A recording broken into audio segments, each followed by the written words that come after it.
7 खबर सबसे हटके।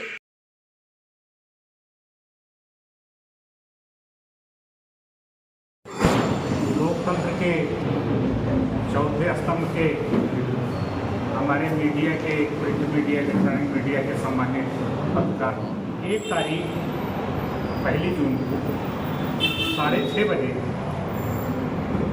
पूरे देश की जनता, खास करके विपक्ष के नेताओं कार्यकर्ताओं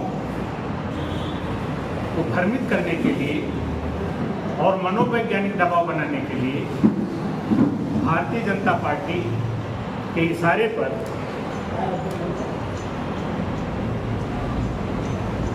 कुछ चैनलों की तरफ से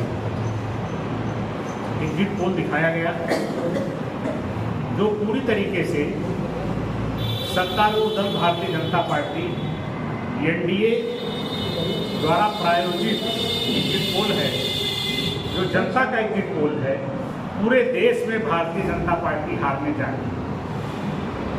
जो एग्जिट पोल दिखाया गया है उसकी क्रोनोलॉजी ये है कि प्रशासनिक अधिकारियों का मनोबल या उनका झुकाव सत्तारूढ़ दल की तरफ बना रहे और अपोजिशन के जो हमारे कार्यकर्ता हैं, जो गणना कर्मचारी हैं, जो हमारे गणना के कार्यकर्ता हैं, उनका मनोबल टूट जाए। इन्हीं सब चीज़ों को प्रायोजित करने के लिए भारतीय जनता पार्टी के इशारे पर और शेयर बाजार के कुछ दलालों द्वारा ये तैयार किया गया झूठा एग्जिट पोल है। भारतीय जनता पार्टी पूरे देश में चुनाव हार रही है और जहां तक मेरी जानकारी है इस मंडल में एक भी सीट भारतीय जनता पार्टी जीतने दी जा रही है।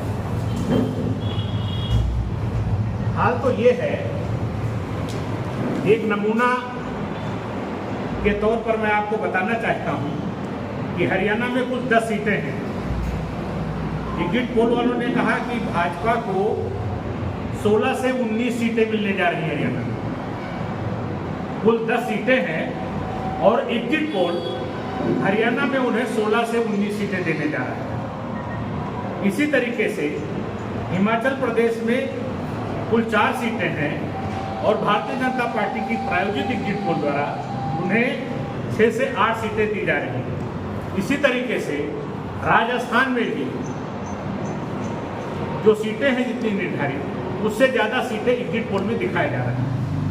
तो इतना ज़्यादा भारतीय जनता पार्टी और सत्तारूढ़ दल के इशारे पर ये लोग काम कर रहे हैं कि एग्जिट पोल बनाने वाले लोगों का मानसिक संतुलन ही गड़बड़ हो गया है और ये गणित ही नहीं समझ पा रहे हैं कि कहाँ पर कितना वोट पड़ा है, कहाँ पर क्या हुआ है, कहाँ पर कितनी सीटें हैं।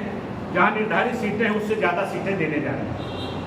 तो इस तरीके से साबित है कि भारतीय जनता पार्टी ने एक प्रायोजित एग्जिट पोल तैयार करा करके देश की जनता को और विपक्ष के मनोबल को तोड़ने के लिए ये एग्जिट पोल तैयार कराया, जो 1 जून को 6:30 बजे के बाद पूरे देश में फंसाया। इसमें कोई सच्चाई नहीं है।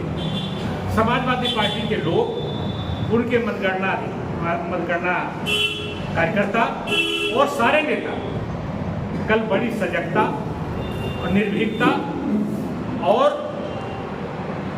बड़ी चेष्टा के साथ मतगणना कराएंगे और हम निश्चित रूप से बहराइच सहित कैसरगंज की 20 सीट जीतने जा रहे हैं। इसी बात की जानकारी देने के लिए हमने आपको कार्यालय पर आह्वान किया था। आप सबका बहुत बहुत धन्यवाद।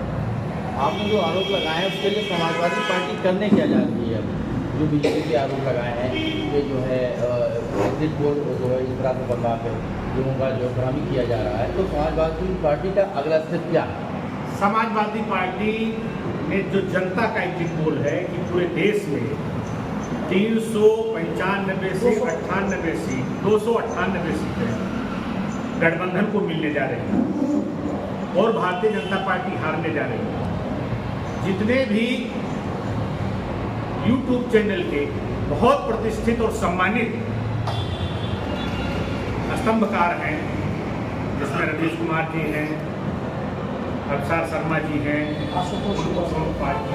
वाजपेयी हैं, आशुतोष जी हैं,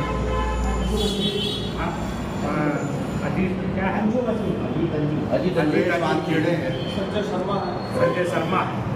सब ने एक विश्लेषण किया है, योगेंद्र यादव जी का विश्लेषण है, सारे विश्लेषण जो प्रभु चावला बहुत वरिष्ठ स्तंभकार है, इन सब के विश्लेषण में और सर्वेक्षण में भारतीय जनता पार्टी हार रही है और इंडिया गठबंधन सरकार बनाने के लिए। नहीं, आपने एक सवाल पूछा, समाजवादी पार्टी ने जो ये एग्जिट पोल आए हैं और जिस तरह के आरोप लगाए जा रहे हैं चुनाव आयोग पे, सबसे पहले मैं ये कहूँगा कि एक सर्वेक्षण आया है पोल, जिसमें ये पूछा गया जनता से कि आपका विश्वास चुनाव आयोग के ऊपर कितना घटा है। आप विश्वास मानिए, आप लोग प्रेस वाले देखा होगा आपने, पिछले सर्वेक्षण में ये विश्वास था 55% लोगों को कि चुनाव आयोग एक निष्पक्ष संस्था है, निष्पक्ष चुनाव कराएगी। 55% लोग ऐसा मानते थे। इस सर्वेक्षण में मात्र 28% लोग ये मान रहे हैं कि चुनाव आयोग एक निष्पक्ष संस्था है। खैर, उस पर मैं नहीं आना चाहता, लेकिन आपने पूछा समाजवादी पार्टी क्या क्या कदम उठाएगी। बहराइच लोकसभा में 1885 बूथ हैं और 1885 फॉर्म 17C हमारे पास है, जिसमें रिटर्निंग ऑफिसर का साइन है कि कितने वोट पड़े, कितने वोट नहीं पड़े, और उन 1885 फॉर्म का जो आकलन हमने किया है और आकलन हमारे पास है, वो एग्जैक्टली 10,55,818 वोट बहराइच लोकसभा के हैं जो हमारे पास है। अब इसमें